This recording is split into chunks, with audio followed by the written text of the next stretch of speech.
Ulitin ko, magandang gabi sa ating lahat at ipagpatuloy natin yung ating pag-aaral sa Acts.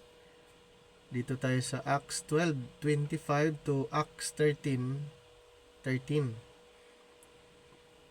Alamin natin ang mga issue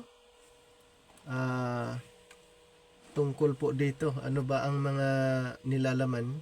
Ano yung mga issue na pwede nating pag-uusapan? So Paul begins his apostolic journeys with Barnabas and Saul sent forth by the church at Antioch.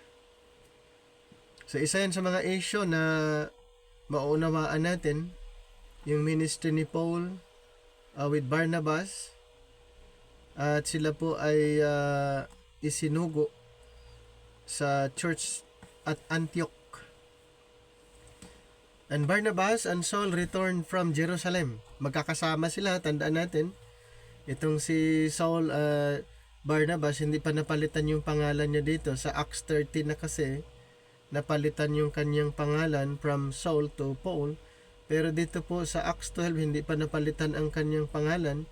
Kasama niya si Barnabas. Pumunta sila ng return from Jerusalem when they had fulfilled their ministry, and talked with them John, whose surname was Mark. So isinama din nila itong si John Mark. Now there were in the church that was at Antioch certain prophets and teachers, katulad ni Barnabas and Simeon, that was called Niger, and Lucius of Cyrene, and Manaen, which had been brought up with Herod the Tetrarch and Saul. As they ministered to the Lord and fasted, the Holy Ghost said, "Separate me, Barnabas and Saul, for the work whereunto I have called them." So dito po yung mapansin nyo ay isiniparit na itong si Saul. Meron siyang certain ministry, and Barnabas for the work whereunto I have called them. And when they had fasted and prayed and laid their hands on them, they sent them away. Ayan po yung sa Acts 13. So doon na po yung record. Makikita natin yung record na itong si Saul ay ikinomisyon, and then sa Acts 13 lang din napalitan yung kanyang pangalan into Paul. So the dispensational setting of Acts 13:1-3. Even so, this was but the beginning of the new work which God was doing among the Gentiles, nor had God as yet concluded his dealings with the nation Israel. Through the rest of Acts, therefore, we shall see the old program fade out gradually as the new is gradually ushered in. Pinag-usapan natin ng last na unti-unting na nawawala, gradually nawawala ang kingdom program, or the old program fade out. Ano po yung old program? Ito po yung kingdom program. Yan, unti-unti pong nawala, and then yung new program ay gradually ushered in. So gradual na nawawala yung old program, and then gradual din na lumalago itong new program, at yan po ang dispensation of grace. So that the old program had only begun to give way to the new is evident from several of the details here recorded. First, we read of prophets at the head of the church at Antioch. A prophet was not necessarily, as is commonly supposed, one who predicted the future, though prediction is one element frequently found in prophecy, but rather one who spoke for God. So the prophet in both the Old and New Testament sense the word was God's spokesman. So that's the one phrase which we most naturally associate with prophecy is, "Thus saith the Lord." At the Pentecost, of course, the gift of prophecy was widely bestowed in connection with the outpouring of the Holy Spirit. So pag na-mention natin yung yung prophets or propeta ay maiisip agad natin yung old program, yung mga na-mention na mga propeta during that time. Kaya kung familiar kayo sa Kingdom program, more on ipinapangaral nila yung writings of the prophets or yung mga na-record noon.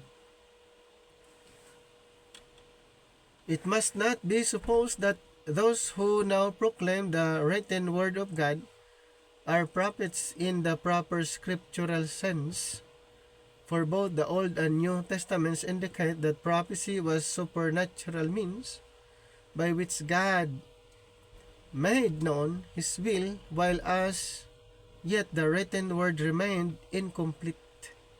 So in Old Testament times, the prophets frequently received their messages by visions or other means of divine communication. So familiar po tayo dyan.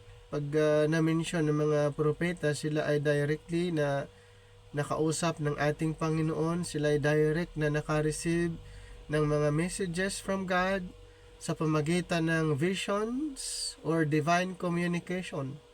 So mostly ganun po ang description during the time. In the passage we are considering, this much is still so and more, for at Pentecost God gave to certain of His saints the supernatural gift of prophecy in Romans 12:6, 1 Corinthians 12:8-10, and 1 Corinthians 13:8-13. So may mga record regarding supernatural gift, di ba? Ito ay during the transitional period. Ito yung isa sa mga i-consider po natin. During the transitional period, may mga kasama si Apostle Paul na inappoint ng Espiritu. Yung mga converts under the ministry of Paul ay inappoint din. Binigyan ng banal na Espiritu ng gift. Kaya merong tinatag na spiritual gift. Anong purpose?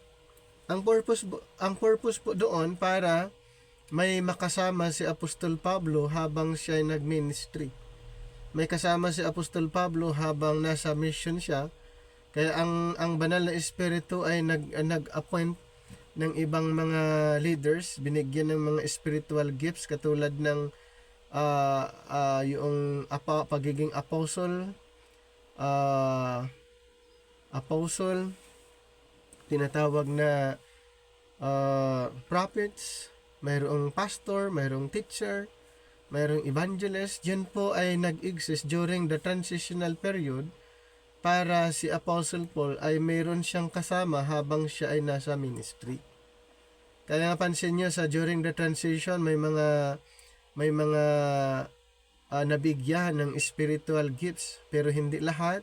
May mga ilan lang po na binigyan ng ating Panginoon. Ang purpose po niyan para may kasama si Apostol Pablo habang siya ay humahayo, habang siya ay nangangaral sa iba't ibang lugar. So yung mga ministry gift, spiritual gift na na-mention during the transitional period, pero after the transitional period, wala na pong binigyan. Okay? Wala na pong binigyan ang banal na espiritu ng mga gift, mga tinatawag na spiritual gift after the transitional period. Kaya ngayon ay pinag-aaralan na lang. Okay? Kaya magtuturo ka ngayon ayon sa iyong natutunan. Kaya kung ang natutunan mo ay ay enough para sa'yo na ikaw ay magtuturo. Yan, ipapangaral mo. Pero kung gusto mo nang marami kang matutunan, kaya tuloy-tuloy ka sa pag-aaral. Yun naman ang purpose dun eh. Kasi hindi na nagbibigay ang espiritu ng mga spiritual gift, katulad ng na-mention natin during the transitional period. Kailangan nating mag-aral para mas marami tayong maipapangaral, mai-impart doon sa mga tagapakinig. Pero during transition, ang espiritu ay nagbibigay ng mga spiritual gift doon sa mga na-convert, during the time of Apostle Paul, at sila din ay binigyan ng ministry katulad ng natanggap ni Apostol Pablo. Kaya walang contradiction habang nagtuturo yung mga kasamahan ni Apostol Pablo, ay hindi contradict doon sa kanyang ipinapangaral, kasi nga yun ay spiritual gift. Kung ano yung tinanggap ni Pablo, ay yun din ang kanilang tinanggap din. Okay? Kaya, pag nagtuturo sila during the transitional period, ay hindi conflict yung kanilang ipinapangaral dahil parehas. Kung sa panahon natin ngayon ay mayroon pong ganon, dapat lahat ng teaching parehas. Okay? Dapat lahat ng mga nagtuturo ay parehas din kung ang espiritu ay nagbibigay pa rin ng gift sa panahon natin ngayon. Pero bakit magkakaiba ang mga katuruan ng iba't ibang group of denomination? Bakit hindi pare-parehas ang ipinapangaral? Yun po yung patunay na hindi na po nagbibigay ang espiritu ng spiritual gifts katulad noon. Kaya ngayon ay kailangan nating mag-aral in line with right division. In line with right division. Kaya mapapansin natin, kung hindi mo aralin ang Bible rightly divided, kanya-kanya lang tayo ng presentation. Pero ngayon, na-observe nyo, siguro, sa mga nag-aral ng right division, sa rightly dividing, ay pare-parehas lang yung presentation. Kasi ang method, parehas eh. Iisa lang ang method. Wala namang ibang method. Iisa lang na method ang ginagamit natin, yung method na ginamit ni Apostle Paul sa 2 Timothy 2:15, rightly dividing the word of truth. So, kailangan natin na i-develop, i-master ang method ng right division. So it may be argued, of course, that the written word was not complete even at Acts 28.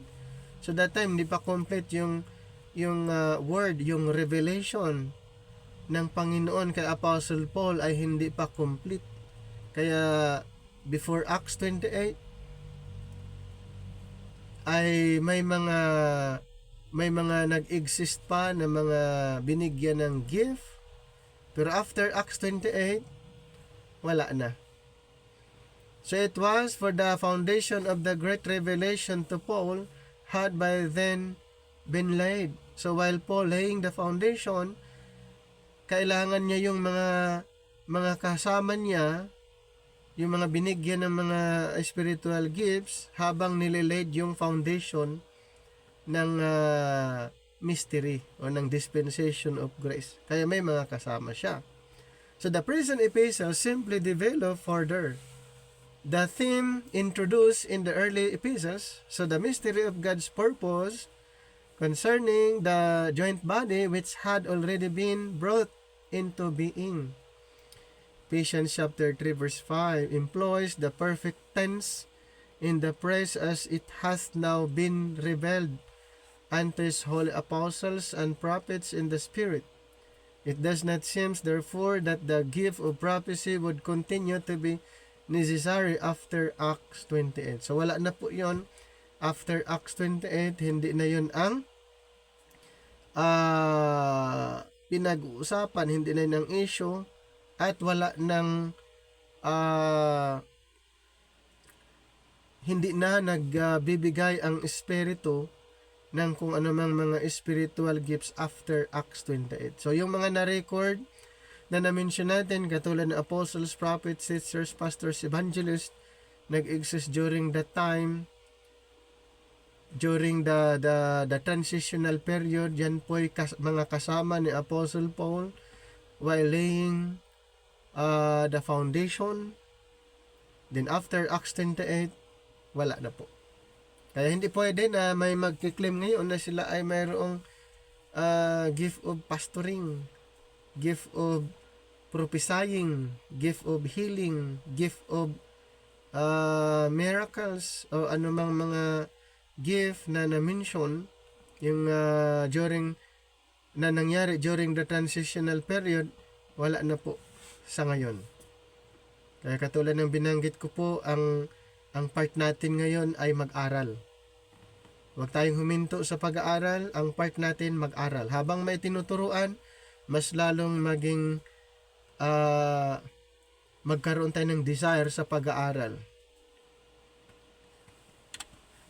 So as to the revelation, this was doubtless written by John considerably after Paul's death, but the revelation simply develops further the details of the prophetic program for the special enlightenment of those who will be living when these things come to pass. So thus it is Paul, not John, who declares that it was given to him to fulfill or complete the word of God doctrinally with the revelations of the mystery in Colossians chapter 1:24 to 26. Ano bang sinasabi diyan?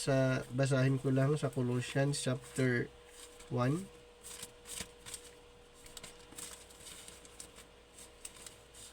Verse 24. Who now rejoice in my sufferings for you and fill up that which is behind of the afflictions of Christ in my flesh for his body's sake, which is the church, whereof I am made a minister according to the dispensation of God, which is given to me for you to fulfill the word of God, even the mystery which hath been hid from ages and from generations, but now is made manifest to his saints. Ito po yung revelation of the mystery. So, na-revealed na po. Kumbaga, lahat ng gusto nating alamin ay inirevealed na. Hindi na natin hinihingi na ang Panginoon pa ay mag-revealed sa panahon ngayon, dahil lahat ng bagay ay na-revealed na po. Ang part natin ay mag-aral. Aralin natin kung ano yung inirevealed ng Panginoon.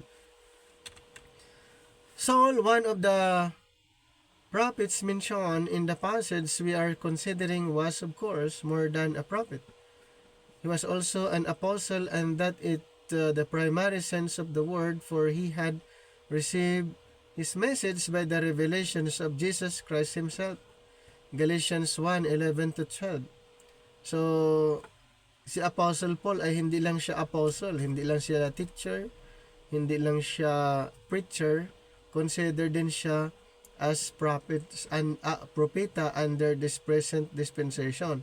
So may mga ipinapangaral siyang mga prophetic under this dispensation, katulad ng caught up, yun po ay future events na mangyayari, pero yun ay part lang po dito sa dispensation of grace.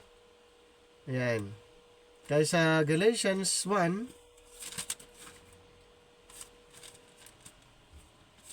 1:11-12, but I certify you, brethren, that the gospel which was preached of me is not after man, for I neither received it of man, neither was I taught it, but by the revelation of Jesus Christ. So it was appropriate then that God should give prophets as well as teachers to the church at Antioch, for this was but the commencement of the great work God was about to do among the Gentiles.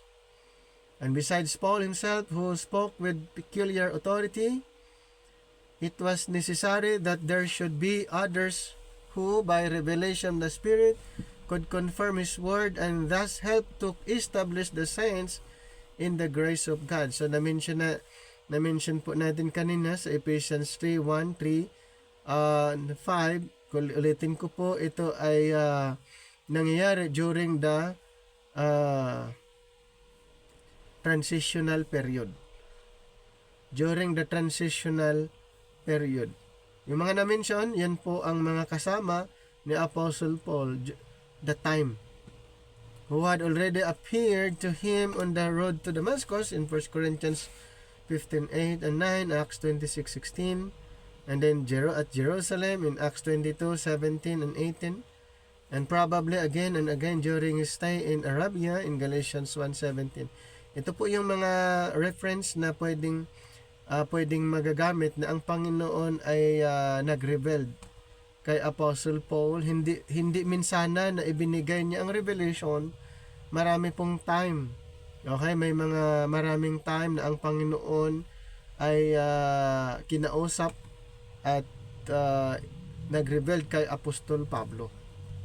Kaya mayroong tinatawag na progressive revelation na nangyari sa time ni Paul. As to John himself having the gift of prophecy so long after Paul's death, we do not believe this to be a fact. There's a difference between the gift of prophecy and the Holy Spirit's work in moving men to write the scriptures. Yes? Magkakaiba po yan. Yung guided ang mga writer ng mga scriptures, na guided sila ng Espiritu para maisulat ang scriptures doon sa spiritual gift na na-mention during the transitional period. Magkaiba po. So in connection with the gift of prophecy, we read further that the Holy Ghost said in Acts 13:2, that is, He revealed His will to the leaders at Antioch by direct communication, and this was in perfect harmony with the gift of prophecy. We remember how in the case of the other Saul, Israel's first king, the prophet Samuel received divine instructions in the same way as the Lord said. As the Lord said unto him, Behold, the man whom I speak to thee of, in 1 Samuel 9:17. So halos ganun po yung scenario. And it must be clearly understood, of course, that these supernatural gifts of prophecy and of knowledge have long since passed away. With respect to these gifts, the Apostle Paul specifically stated, while they were still in existence. In 1 Corinthians 13:8, whether there be prophecies, they shall be done away. Whether there be tongues, they shall cease. Whether there be knowledge, it shall be done away. Sinabi na ni Apostle Paul na yung kakayanan niya, yung mga gift na tinanggap niya, at even yung mga kasamahan niya, may mga tinanggap na mga spiritual gifts, sinabi lang din niya na may time na mawawala. May time na mawawala. Yan yung sinabi niya. It shall be done away. Lahat yan, prophecies, gifts of tongues, gifts of knowledge, at iba pa, sabi niya, it shall be done away. Ibig sabihin, yung mga na-mention doon sa Corinthians na mga spiritual gifts, sinabi din ni Apostol Pablo na mawawala din. Yan po ay nangyayari during the transition. During the transitional period. Kaya after Acts 28, wala na. Wala na pong, wala nang nag-exist na mga binigyan ng spiritual gifts after Acts 28 kasi yun po yung culmination. Wala na. Kaya nga ang patunay sa panahon natin ngayon ay hindi na pare-parehas yung presentation ng marami. And kung ano yung inaral niya, yun yung ang kanyang ini-introduce. Kung ano yung mga napag-aral, ganun lang. Kasi yun yung patunay na hindi na katulad doon sa time ni Apostol Pablo during his ministry, during the transitional period, na mayroong binigyan, may binigyan ng espiritu ng gifts para si Apostol Pablo ay meron siyang kasama habang siya ay nagtuturo sa iba't ibang lugar at hindi nag-contradict yung kanilang pangangaral. Bakit isa lang ang source? 1 Corinthians 13:13, but now abideth faith, hope, love, these three, and the greatest of these is love. Thus the Holy Spirit has withdrawn the gifts of prophecy and knowledge along with the other supernatural gifts.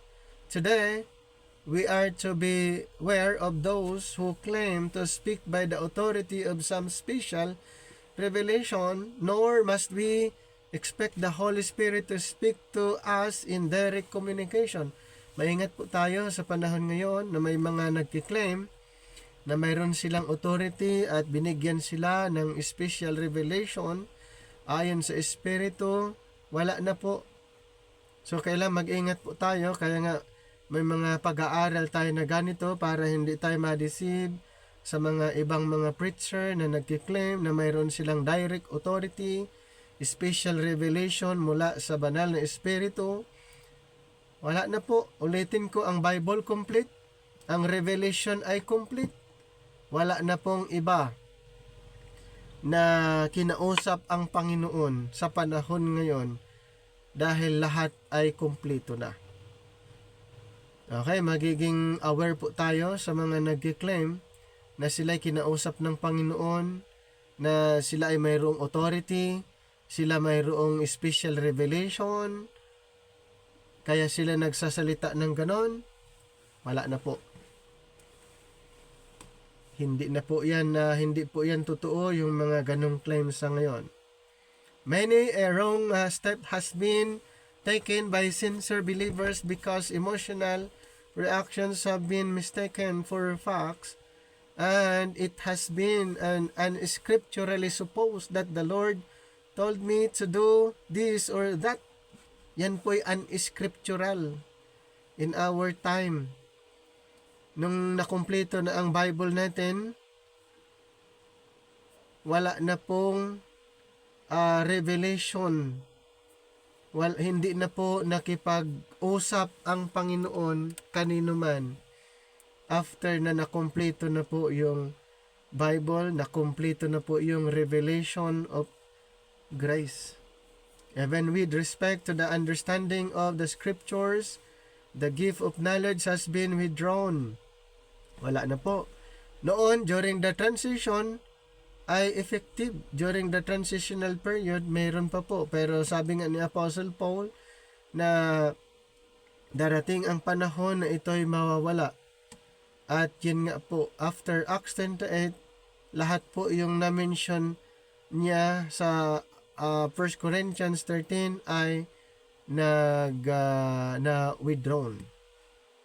The Spirit does not miraculously communicate the knowledge of His Word to certain individuals or to those who may ask for it. It is only by prayerful and diligent study of the Word that the Holy Spirit enlightens and equips us to be workmen approved to God or approved of God, not needing to be ashamed and rightly dividing the word of truth. So, ano ang dapat nating gagawin bilang grace believers? Kailangan pong mag-aral. Study the word that the Holy Spirit enlightens and equips us to be workmen approved of God.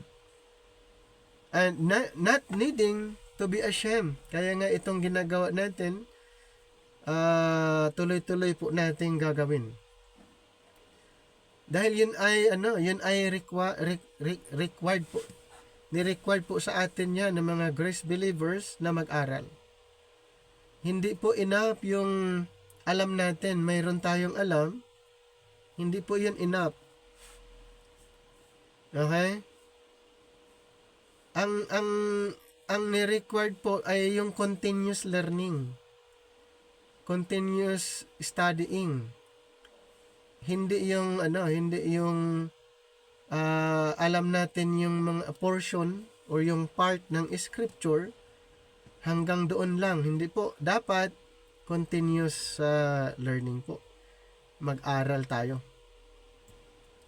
Kasi wala nang binigyan ng after Acts 28, wala nang binigyan ng espiritu ng mga spiritual gifts katulad ng pag-prophesy. At saka pagpapagaling. At yung iba pang mga na-mention ng mga spiritual gifts during the transitional period. Sa panahon ngayon, ang kailangan mag-aral. Okay? Yun po yung kailangan ngayon, mag-aral. So the Spirit does not miraculously communicate the knowledge of His Word to certain individuals or to those who may ask for it. It is only by prayerful and diligent study of the Word that the Holy Spirit enlightens and equips us to be workmen approved of God. 2 Timothy 2:15. There are three other terms in this passage which should also be considered in the light of dispensational truth, though they fall into a somewhat different category. In Acts 13:2, they ministered unto the Lord. So the original word for ministered, liturgio, is used in connection with the service of the priest in Old Testament times, and it is therefore supposed by some that the thought here is that the leaders of the church at Antioch were engaged in the observance of Judaistic ceremonies. Yun naman talaga yung naging background sa church at Antioch. Yun yung background. But the word liturgio itself does not have a ritualistic connotation. It means simply service and is use of financial aid in Romans 15:27. And then Philippians 2:25 and then verse 30. And then Hebrews 1:14, the angelic succor of gospel ministry naman sa Romans 15:16. Yun yung doon ginamit yung liturgio na term. Maraming gamit, pero ito po ay service. Ginagamit ito sa service or use of financial aid. Nor does the fact that our English word liturgy is derived from this word affect its scriptural significance, for the original does not get its meaning from the derivative, but the derivative from the original. So, our word liturgy comes from the Greek liturgio, which simply means service. So, yun po, doon kinuha yun, yung liturgy, service sa original word na liturgio. These believers at Antioch then were simply serving the Lord. Actually, yun naman ang doon yung pinaka-focus, yung service. Yan, yung service or serving the Lord. There is no point in bringing them further back into the old program than they were. The fasting here too is thought by some to belong to the law of Moses, whereas in fact Moses' law does not command fasting. There are numerous cases of voluntary fasting in the pre-Pauline scriptures. Pag sabi natin pre-Pauline, ay yung before the writings of Paul. So may mga record regarding fasting. Ito po ay under the Jewish group, Jewish teaching. Mahalaga yan sa kanila, itong fasting. Pero during the pre-Pauline scriptures, may tinatawag na voluntary fasting. However, and it is also evident that those who sat in Moses' seat had prescribed periods of fasting and had added them to the law. Ayan, matindi po yung na-prescribe yung mga nangangaral tungkol sa law of Moses, ay isa sa mga na-prescribe sa kanila ay yung fasting, at ito ay dinadagdag lamang sa law. Thus, the practice acquired a Judaistic flavor. In general, however, fasting was a very natural thing. Frequently, it was simply the burden of prayer for some deep need that caused the supplicators to neglect or even to deliberately put off their meals. At other times, it was occupation with the Word of God.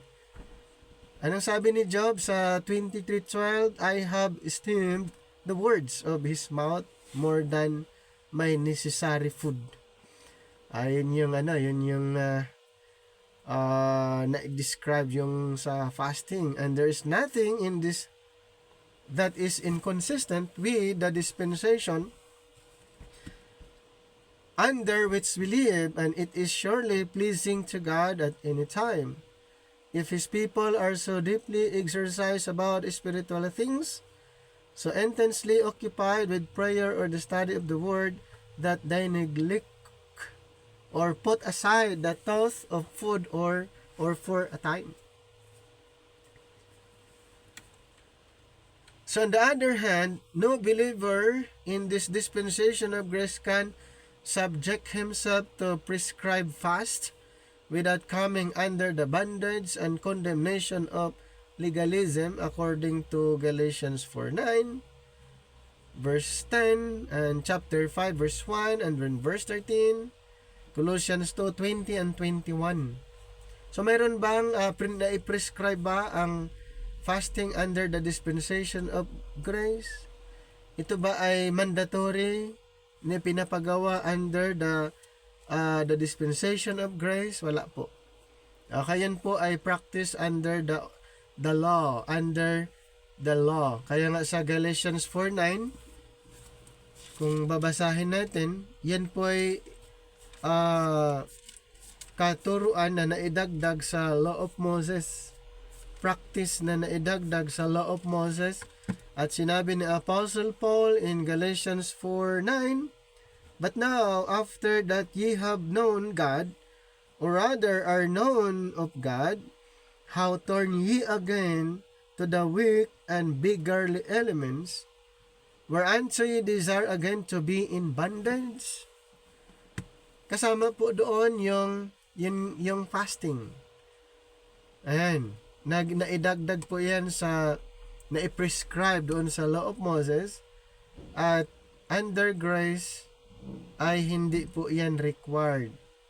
Nor will fasting accomplish anything as a means of increasing our spirituality or obtaining blessings from God in Colossians 2:20-23. Kung babasahin natin,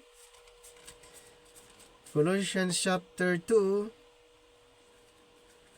starts sa 20. Verse 20, wherefore, if ye be dead with Christ from the rudiments of the world, why as though living in the world are ye subject to ordinances? Touch not, taste not, handle not, which all are to perish with the using, after the commandments and doctrines of men, which things have indeed a show of wisdom in will worship and humility, and neglecting of the body, not in any honor to the satisfying of the flesh. Hindi na po yan, walang hindi po yan magdagdag sa'yo ng pagiging spiritual kung gagawin mo yung fasting na ginagawa under the law of Moses. Wala po, hindi madadagdagan yung pagiging spiritual mo or anuman ang mga mangyayari. Wala po. Okay? Walang kinalaman. Walang kinalaman. Under the dispensation of grace ay walang utos na gagawin ng mga believers. Pero yan po ay nangyari lalong-lalo na under the law program. The laying on of hands in this passage is still another matter which should be considered in the lights of dispensational truth. Another issue, yung laying on of hands. Okay? So aside from na-mention natin mga spiritual gifts, fasting, and laying on of hands, hindi na po yan yung issue. Pero that time, ay napakahalaga po yun, lalo na yung mga binigyan ng authority, yung mga apostles, pag mayroon silang lay hands ay gumaling agad yung taong may sakit at mabuhay yung patay at yung may mga kapansanan sa pamagitan ng pag-lay hands. So as we write this, dito po sa mayroong isang record. Ayan, may isang record kung kailan ito na-record regarding sa namatay dahil sa pag-fasting. May sakit tapos nag-fasting, namatay. Mayroon kasing katuruan na pag may sakit dapat mag-fasting para gumaling. Pero mayroong isang record na isulat sa newspaper, namatay dahil may sakit at nag-fasting.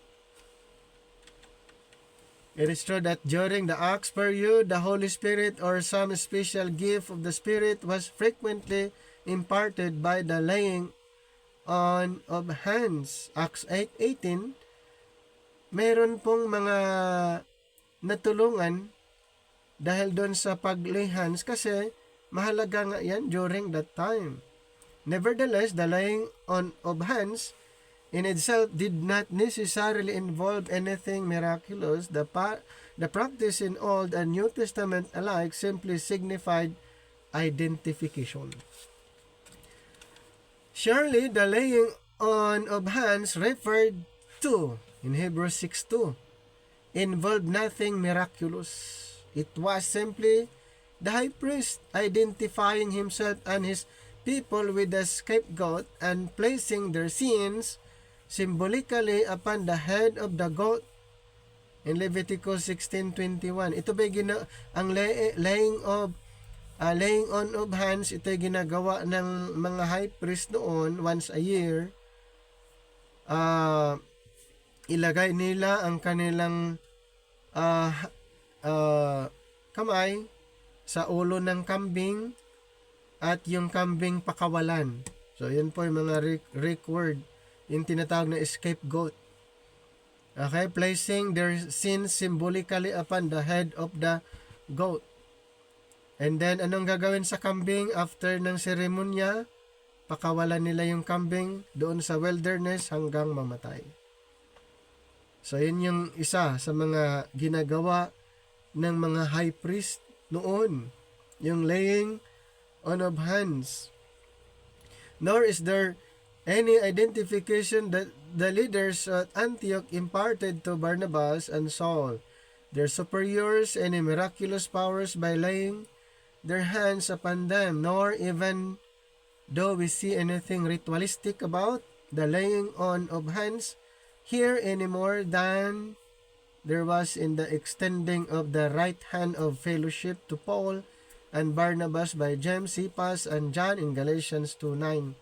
So, ginagawa nila yon during that time, pero yung ganong scenario, what the leaders at Antioch did here was simply to identify themselves publicly with Barnabas and Saul in the ministry which these two were now to undertake, signifying in this way that they recognized their call into this ministry and that they would stand behind them in it. Now, Paul not working under the Great Commission. Anong ibig sabihin nun? Ang Great Commission, ito po yung matatagpuan sa Mateo 28:19. Si Apostol Pablo ay hindi siya nag-work doon. Hindi siya minister ng Great Commission. Pero siya ay minister ng Grace Commission. Hindi doon sa Great Commission sa Matthew 28:19 dahil mayroon din mandate siyang tinanggap. Yun ay Grace Commission sa 2 Corinthians 5:18-20. Hindi yung Mateo 28:19. Kung aralin mo yung context ng Mateo 28:19, ang ikinomission doon ang mga apostles, hindi kasama si Apostol Pablo. So mayroong separate commission na tinanggap niya. Ang tawag po doon ay Grace Commission na hindi katulad ng Great Commission. So the church is at length prepared after more than 16 years to begin formally and deliberately its work among the heathen or the Gentiles. This is the view held by one commentator on the opening verses of Acts 13. Ayon sa isang commentator, this is the view popularly held by fundamentalists. Ayon yung isa. This view, of course, springs from the unfounded nation that under the so-called Great Commission, the 11 later made 12 were sent to proclaim the gospel of the grace of God, but that they proved unfaithful. Ito yung yung popular na view na ibinilang nila si Pablo kasama sa 12 at yun daw ang grace at prinoklama ang gospel of the grace of God doon sa mga hintel as an extension doon sa kanilang ministry. Pero yan po ay isang view lang na inihalo nila doon si Pablo sa mga 12 na kiniklaim nila na si Pablo yung pang-12. So wala pong katotohanan yun dahil bago pa si Apostol Pablo, ang 12 ay kumpleto na. Ipinalit doon si Matthias. Pero yan po ay theory lang po ng ibang mga commentators. So, this even though Peter earnestly besought Israel to repent so that salvation and blessing might go to the Gentiles in Acts 3:19-26. This though the Judean elders glorified God when Peter had explained how the household of Cornelius had been saved. Acts 11:18. And this though the church at Jerusalem sent Barnabas to foster the new Gentile work at Antioch in Acts 11:22. And though Barnabas, when he came and had seen the grace of God, was glad and exhorted them all that with purpose of the heart they would cleave unto the Lord in Acts 11:23. This even though Paul's report to the Jerusalem leaders as to the conversions of the Gentiles caused great joy unto all the brethren in Acts 15:3. In his silence of God, itong si Robert Anderson, isang writer at proponents ng Acts 2 dispensation, says regarding the fact that the Pentecostal believers had thus far gone to Jews only. If any are prepared to account for it by Jewish prejudice and ignorance, they may at once throw down this volume, for it is here assumed that the apostles of the Lord speaking and acting in the memorable days of Pentecostal power, according to Robert Anderson sa kanyang commentary. Strange it is that the same commentators who tell us that the 12 failed to carry out. So, maliban kay Robert Anderson, another commentator, na itong mga 12 apostol ay failed to carry out their commission, their great commission, because they were carnal and unfaithful. I usually also tell us that if we were but as spiritual and faithful as the 12, we could have the same power as they. So, yan ay ayon sa mga commentator, kaya nga lumabas yung isang katuruan na ang mga believers ngayon ay sila yung nagpapatuloy sa mga hindi tinapos ng mga apostol. Ano pa na sinabi ni Anderson regarding sa Pentecostal ministry of the 12? The apostles were divinely guided to declare that if even then the men of Israel repented, their Messiah would return to fulfill to them all that their own prophets had foretold and promised of spiritual and national blessing. To represent this as Christian doctrine or the institutions of a new religion is to betray ignorance, alike of Judaism and of Christianity. So ito'y komentary lang ni Robert Anderson, at mostly yung komentary ni Robert Anderson ang ginagamit sa mga well-known group. Doon nila ibinabase yung kanilang doktrina. Then, ano pa? Anderson says, they were divinely guided in all this, that contention that the 12 were delinquent in their duty and did not wish to bring salvation to the Gentiles is little better than the view of the modernist minister who recently wrote. So yun yung mga analysis or theory na ayon sa kanyang paniniwala. No, ayon sa paniniwala ni Robert Anderson. Pero siyempre yun ay theory lang at hindi align doon sa utos ng Panginoon sa kanila. So mayroong tinatawag conflict yung kanyang theory doon sa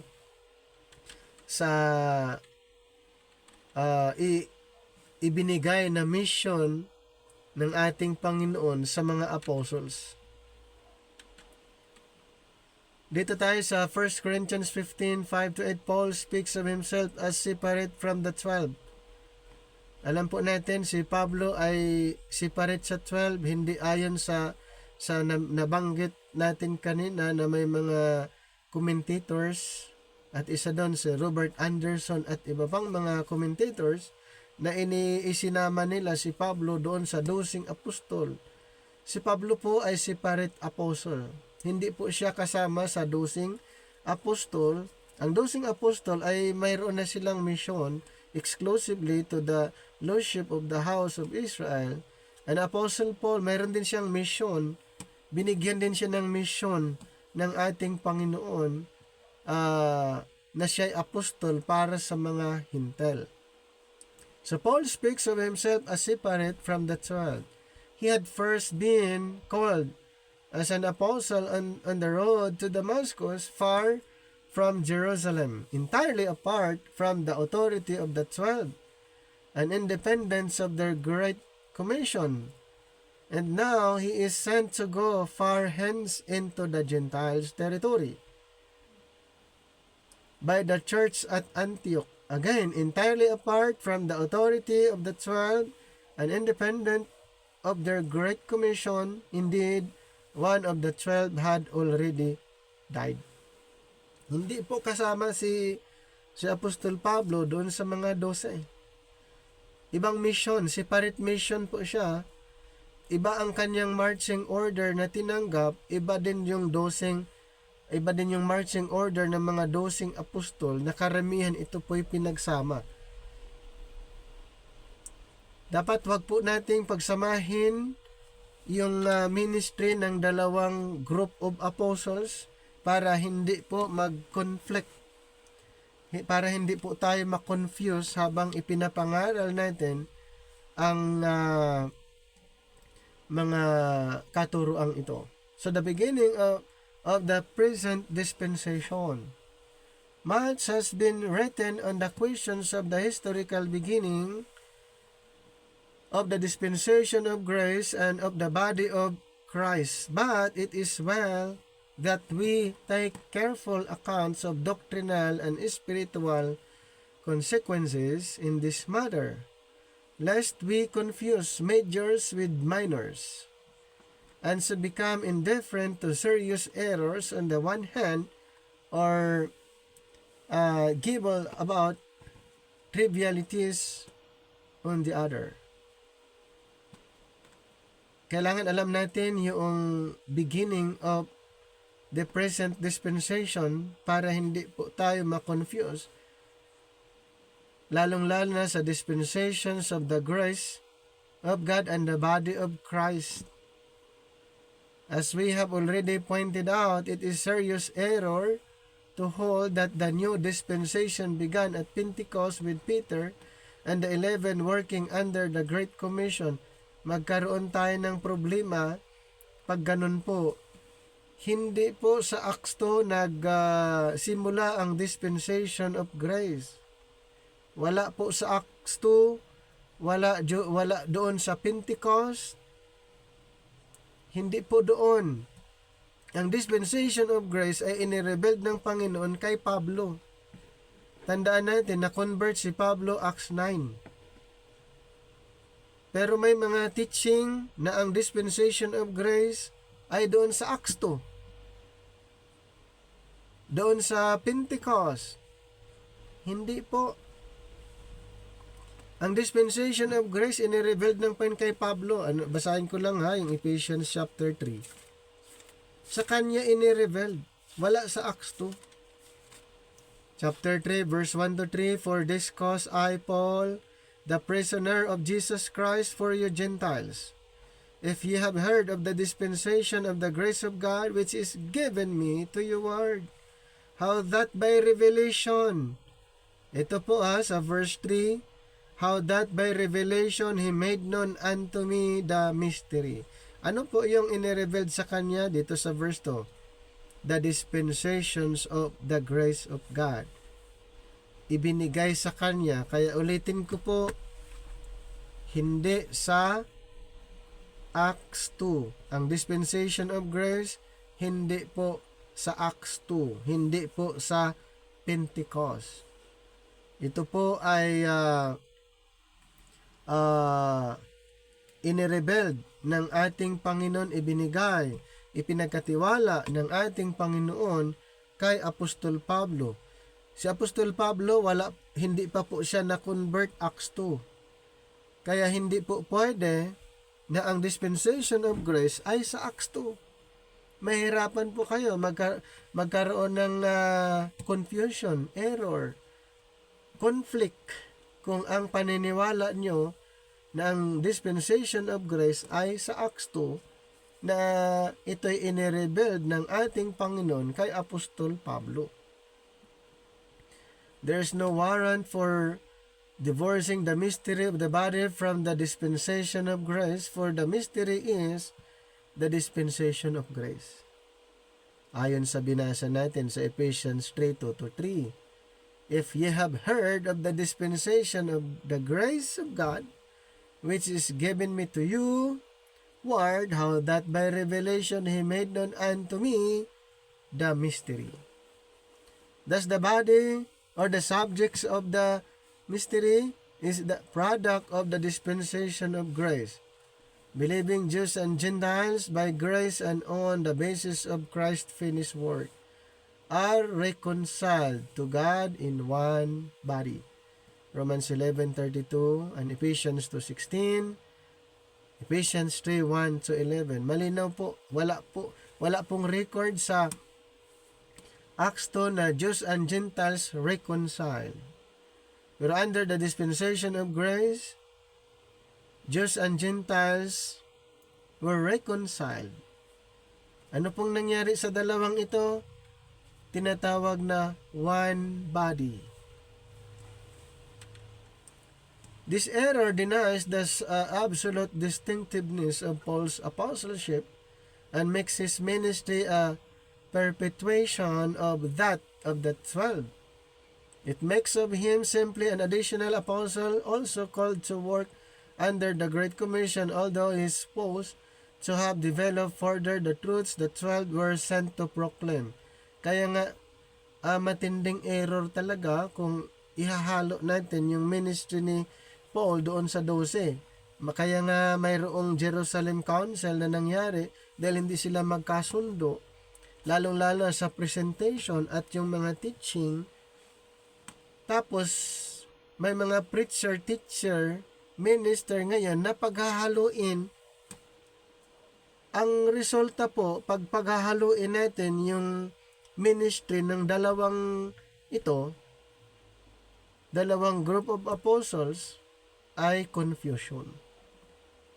This error lies at the root of the confusion that has gripped the church ever since it turned away from Paul at the close of the apostolic era. It accounts for the dividing among fundamentalist leaders of our day as to which of the commissions. Diba halos lahat sinusunod ang Matthew 28:19 na Great Commission under grace. Hindi po Matthew 28:19 ang commission ng mga believers under the dispensation of grace. Iba yung ikinommission sa Matthew 28:19, iba yung content at nasasakupan kung saan sila pupunta. Okay? Sino yung recipient? So, to divide Paul's ministry into two, mayroong Acts 28 theory kung familiar kayo. Iba naman itong Acts 28 theory. So, si Apostol Pablo ay mayroong dalawang ministry. Nag-ministry siya sa kingdom at nag-ministry din siya sa grace. Ayan po yung tinatawag na Acts 28 theory. And then yung Acts 2 theory naman, na-mention natin kanina na ang dispensation of grace ay nag-start sa Pentecost at yung mga 12 apostol at si Pablo ay magkasama. So yun po yung sa Acts 2 theory. So dito tayo sa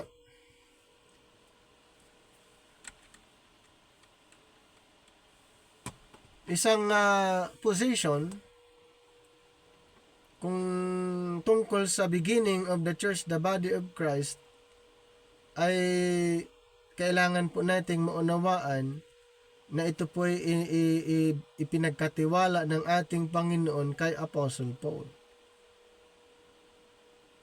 So, with regard to the beginning of the church, of this dispensation which stands the test of the word rightly divided, it may be stated as follows. The body of Christ had its historical beginning with Paul, before he wrote his first epistle. Among those who hold this position, there may be some different opinion as to the precise time of beginning, but there is where we must take care to distinguish between majors and minors, lest we strain at a gnat and swallow a camel. Acts 2 and Acts 28 theories are not only technically incorrect but both do violence to the Pauline revelation and both affect our doctrine and program as members of the body of Christ. So ganun po ang mangyayari Kaya magkaroon ng conflict dahil itong Acts 2 and Acts 28 ay magkakaiba po ang presentation. So ang mangyayari ay magkakaroon ng problem doon sa message na tinanggap ni Apostol Pablo. Magkakaroon ng problem. Mayroong defect. Kaya itong Acts 2 and Acts 28 ay hindi po natin ini-introduce as right teaching doctrines, dahil kung pag-aralan niyo po yung kanilang teaching, ang kanilang doktrina ay mayroong mali, mayroong problem, or walang hindi siya consistent, mawawala yung consistency sa ministry ni Apostle Paul. So, but neither the Pauline message nor or doctrines and practice as members of the body are in any way defected na po. Ganun ang mangyayari. So, Acts 9, Acts 13, or somewhere between, this difference affects only the interpretation of the chapters between and such individual verses as may be related. Hence, the difference of opinion here is not a vital one and should not be made a serious point of issue. Tuloy natin. True Bereans, however, will consider even this minor difference with open minds. So, maging katulad tayo ng mga Bereans, ay kailangang saliksikin natin ng maayos yung scripture. So, when did the present dispensation begin? Many able Bible teachers believe that the body or the new dispensation had its historical beginning here in the passage we have been considering, Acts 13. Generally speaking, they hold this view on the grounds that Paul was separated to begin his Gentile ministry, that the wording indicates the commencements of a new program, and that Saul's name was changed to Paul. Sa Acts 13 din po na napalitan yung pangalan niya in connection with an incident which all dispensationalists look upon as dispensationally significant. In the light of this scriptural background, however, we have not been convinced that these arguments are valid or for the most part even correct. First, this passage does not say anything about the beginning of the body or a new dispensation any more than Acts 9 does. In fact, we have already pointed out no less than 8 significant departures from the old dispensation prior to Acts 13. So may mga reason. Kumbaga hindi 'yun issue kung 'yun ba ay beginning o hindi. Hindi 'yan yung issue. Na katulad ng ibang mga dispensationalist group na binibigyan nila ng ibang mga kahulugan. So hindi yun yung actually yung issue kung titignan natin. So sa Acts 13 doon po isiniparate itong si Saul na naging Paul. Separation of Saul was not his call as an apostle or minister among the Gentiles. He had already been called to this ministry by the revelation of Jesus Christ.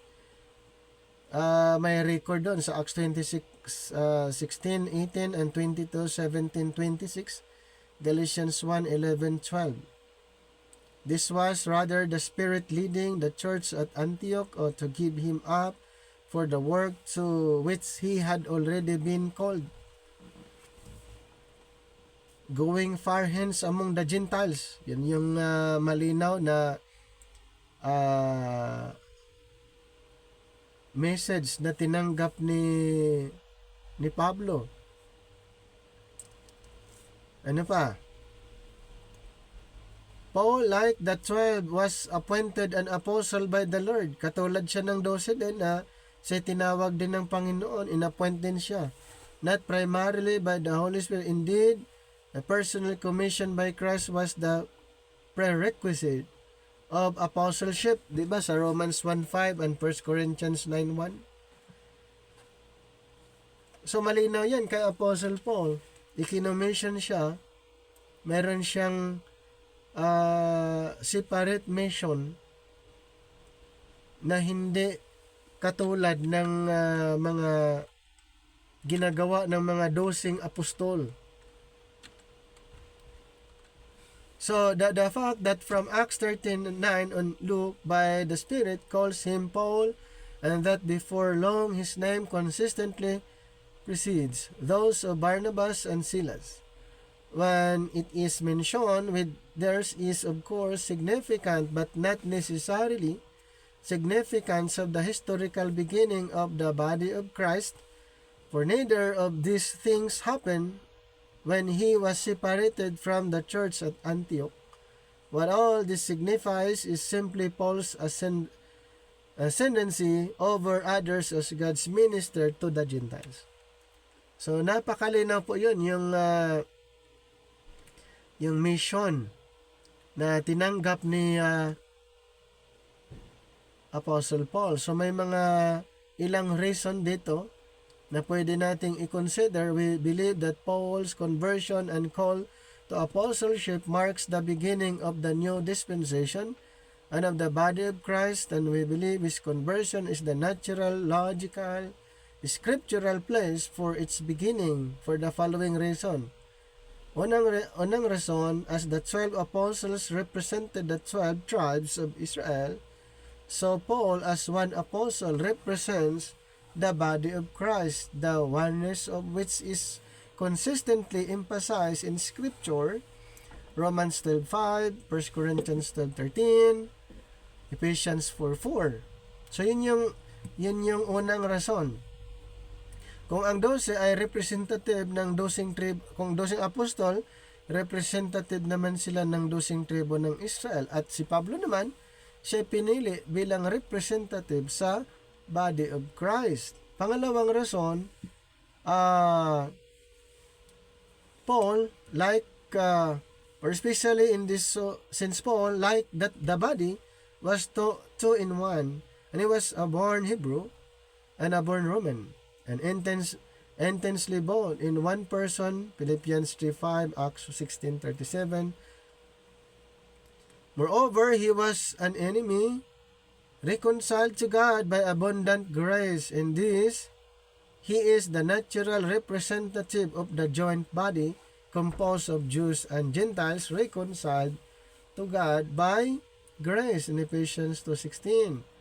Reason number 3, several scripture passages clearly imply, if they do not actually say, that the new dispensation began with Paul's conversions. We quote, "This is a faithful saying and worthy of all acceptation, that Christ Jesus came into the world to save sinners, of whom I am chief." We stress the word beginning, for until the close of Acts, the old dispensation is but gradually displaced by the new.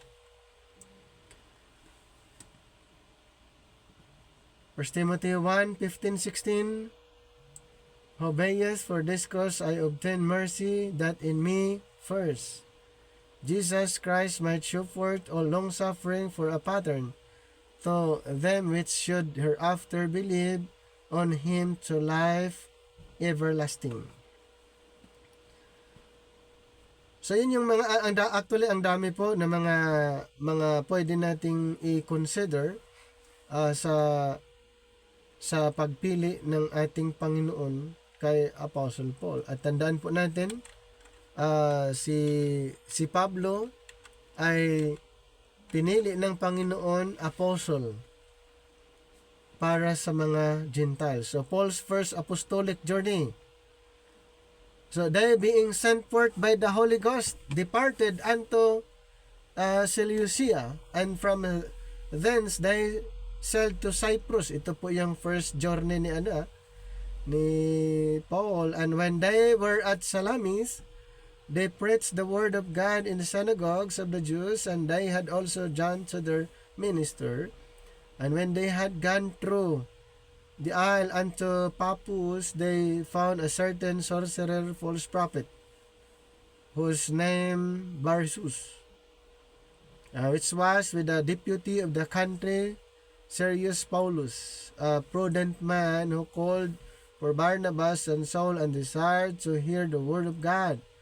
But Elymas, the sorcerer,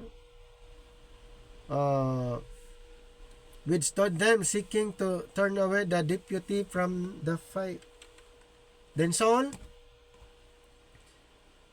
called Paul, filled with the Holy Ghost, set his eyes on him, and said, full of all subtlety and all mischief, thou child of the devil, thou enemy of all righteousness, wilt thou not cease to pervert the right ways of the Lord? And now behold, the land of the Lord is upon thee, and thou shalt be blind, not seeing the sun for a season. And immediately there fell on him a mist and a darkness, and he went about seeking some to lead him by the hand. Ito yung na-encounter ni Paul during his first journey. Sa Acts 13:4-13, mayroon siyang na-encounter na ibang katuruan, ibang espiritu. Then the deputy, when he saw that was done, believed, being astonished at the doctrines of the Lord. Now when Paul and his company loosed from Paphos, and they came to Perga and Pamphylia, and John departing from them returned to Jerusalem. How about Paul's apostleship?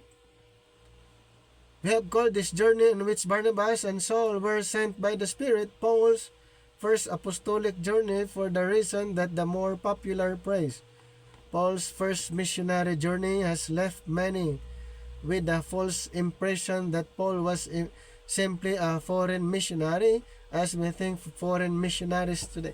Parang kini-question yung pagiging apostol ni Apostle Paul during his time. Okay, maraming mga nagtatanong, kini-question o nagduda sa pagiging apostle ni Paul, at kilala siyang persecutor. And Paul, it is supposed, merely traveled further than the 12 with the message they had been sent to proclaim.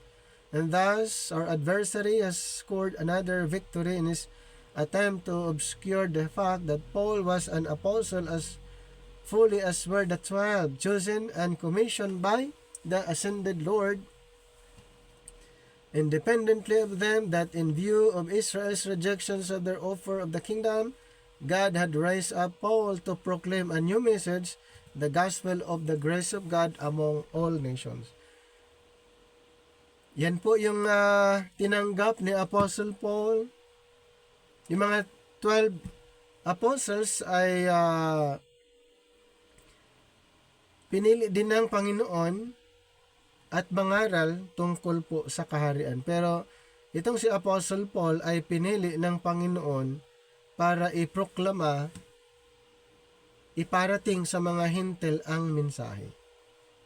Kaya ulitin ko, sa Book of Acts ay dito natin maunawaan ang dalawang programa ng ating Panginoon, programa para sa bayang Israel, at ito po'y dala-dala ng mga 12 apostol, at si Apostol Pablo naman ay inutusan ng ating Panginoon sa panibagong programa. Yan po yung dispensation of grace. Sa kanya po inirevealed, ipinagkatiwala ang dispensation of grace. Kaya tandaan po natin, ang apostle na para sa atin na mga hintal ay si Apostol Pablo. Si Apostol Pablo po ang apostol natin, at doon po natin matatagpuan yung instruction, teaching, kung papaano natin paniwalaan ang Panginoong Hesus para ang tao'y maligtas. Doon po sa writings ng ating apostol na si Apostol Pablo, matatagpuan po natin kung anong klaseng doktrina, katuruan o ebanghelyo ang dapat nating ipaliwanag sa panahon natin ngayon. Okay po, so hanggang dito na lang ang ating presentation sa Book of Acts. Maraming salamat po.